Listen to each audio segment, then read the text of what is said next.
Hi friends, welcome back to my YouTube channel. ಇವತ್ತು wheat jaggery based cake recipe ತೋರಿಸ್ತಾ ಇದ್ದೀನಿ. ಇದು ತುಂಬ ಬೇಗ ಮಾಡ್ಬೋದು. ಇದಕ್ಕೆ ನಾನು 1 ಕಪ್ಪಷ್ಟು ಮೊಸರು ತೊಗೋತಾ ಇದ್ದೀನಿ. ಸ್ವಲ್ಪ ಮೊಸರು, ಗಟ್ಟಿ ಮೊಸರು ಇರಲಿ. ಅದಕ್ಕೆ ಅರ್ಧ ಕಪ್ಪಷ್ಟು ಬೆಲ್ಲದ ಪುಡಿ ಹಾಕ್ಕೋತಾ ಇದ್ದೀನಿ. ಸ್ವಲ್ಪ ಬೇಕಿಂಗ್ ಪೌಡರ್ ಹಾಕ್ಕೊಳ್ಳಿ. ಅದಕ್ಕೆ 1/4 ಕಪ್ಪಷ್ಟು ಕುಕ್ಕಿಂಗ್ ಆಯಿಲ್ ಹಾಕೋತಾ ಇದ್ದೀನಿ. ಜೊತೆಗೆ 1/4 ಕಪ್ಪಷ್ಟು ಹಾಲು ಹಾಕೋತಾ ಇದ್ದೀನಿ.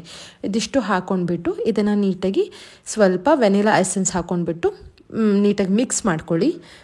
ಸೊ ತುಂಬಾ ಮಿಕ್ಸ್ ಮಾಡ್ಕೊಳ್ಳೋಕೆ ಹೋಗಿಬಿಡಿ. ಯಾವತ್ತೇ ಆದರೂ ಕೇಕ್ ಬ್ಯಾಟರ್ ಯಾವತ್ತೂ ಓವರ್ ಮಿಕ್ಸ್ ಆಗಬಾರ್ದು.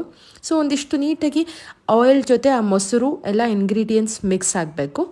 ನೋಡಿ, ಈ ಥರ ಸ್ವಲ್ಪ ನೀಟಾಗಿ ಮಿಕ್ಸ್ ಆದಮೇಲೆ ನಾನು ಇದಕ್ಕೆ 1 ಕಪ್ಪಷ್ಟು ಗೋಧಿ ಹಿಟ್ಟು ಹಾಕೋತಾ ಇದ್ದೀನಿ.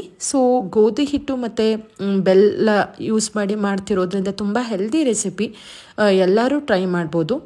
ನಾನು ಇದಕ್ಕೆ ನೋಡಿ ಇವಾಗ ಸ್ವಲ್ಪ ಬೇಕಿಂಗ್ ಸೋಡಾ ಹಾಕ್ಕೊಂಡ್ಬಿಟ್ಟು ನೀಟಾಗಿ ಸ್ಟಿರ್ ಮಾಡ್ಕೋತಾ ಇದ್ದೀನಿ. ಆಮೇಲೆ ಈ ರೆಸಿಪಿಗೆ ನೀವು ಈ ಬ್ಯಾಟರ್ ಏನು ರೆಡಿ ಮಾಡ್ಕೋತಿರಲ್ಲ, ಥಿಕ್ಕಾಗೇ ಇರಲಿ. ಕೇಕ್ ರೆಸಿಪಿಗೆ ಯಾವಾಗಲೂ ಇಂಗ್ರೀಡಿಯೆಂಟ್ಸ್ ಕ್ವಾಂಟಿಟಿ ತುಂಬ ಇಂಪಾರ್ಟೆಂಟ್ ಆಗುತ್ತೆ. ಇದೇ ಕನ್ಸಿಸ್ಟೆನ್ಸಿಗೆ ಬರಬೇಕು. ನೋಡಿ, ಇದೆಷ್ಟು ಥಿಕ್ಕಾಗಿ ಬಂದಿದೆ, ಇದೇ ಕನ್ಸಿಸ್ಟೆನ್ಸಿಗೆ ಬರಬೇಕು. ಸೊ ಇದಾದಮೇಲೆ ನೀವು ಕೇಕ್ ಪ್ಯಾನಲ್ಗೆ ಇದನ್ನು ನೀಟಾಗಿ ಸ್ವಲ್ಪ ಬಟರ್ನ ಹಚ್ಬಿಟ್ಟು ಎಲ್ಲ ಎಡ್ಜಸ್ಗೆ ಎಲ್ಲದಕ್ಕೂ ನೀಟಾಗಿ ಬಟರ್ನ ಸ್ವಲ್ಪ ಎಲ್ಲ ಕಡೆ ಗ್ರೀಸ್ ಮಾಡಿ, ಅದಾದಮೇಲೆ ಈ ಕೇಕ್ ಬ್ಯಾಟರ್ನ ನೀವು ಟ್ರಾನ್ಸ್ಫರ್ ಮಾಡಿಬಿಟ್ಟು ಇದಕ್ಕೆ ನೀವು ಗಾರ್ನಿಷಿಂಗ್ ಮಾಡ್ಕೋಬೋದು. ನೀವು ಬೇಕಿದ್ದರೆ ನಟ್ಸಿಂದ ಗಾರ್ನಿಷ್ ಮಾಡ್ಬೋದು, ಜೊತೆಗೆ ಚೆರೀಸ್ ಕೂಡ ಹಾಕೋಬಹುದು. ನಿಮ್ಗೆ ಯಾವ ಥರ ಬೇಕೋ ಆ ಥರ ಗಾರ್ನಿಷ್ ಮಾಡ್ಕೋಬೇಕು.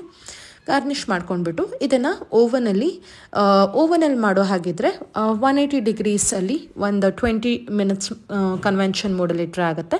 ಇಲ್ಲ ಅಂತಂದರೆ ನೀವು ಸ್ಟವ್ ಮೇಲೂ ಕೂಡ ಸಣ್ಣದಾಗಿ ಸಣ್ಣ ಒಲೆಯಲ್ಲಿ 30 ಮಿನಿಟ್ಸ್ ತನಕ ಮಾಡಿದ್ರೆ ಈ wheat and jaggery cake will be ready. ತುಂಬ ಫ್ಲಫಿಯಾಗಿ ಕೂಡ ಬರುತ್ತೆ. ಟ್ರೈ ಮಾಡಿ ನೋಡಿ ರೆಸಿಪಿ. ಹೇಗೆ ಬಂತು ಅಂತ ಕಮೆಂಟ್ ಮಾಡಿ. ನನ್ನ ಚಾನಲ್ ಫಸ್ಟ್ ಟೈಮ್ ವಿಸಿಟ್ ಮಾಡ್ತಾಯಿದ್ರೆ ಸಬ್ಸ್ಕ್ರೈಬ್ ಮಾಡೋದು ಮರಿಬೇಡಿ.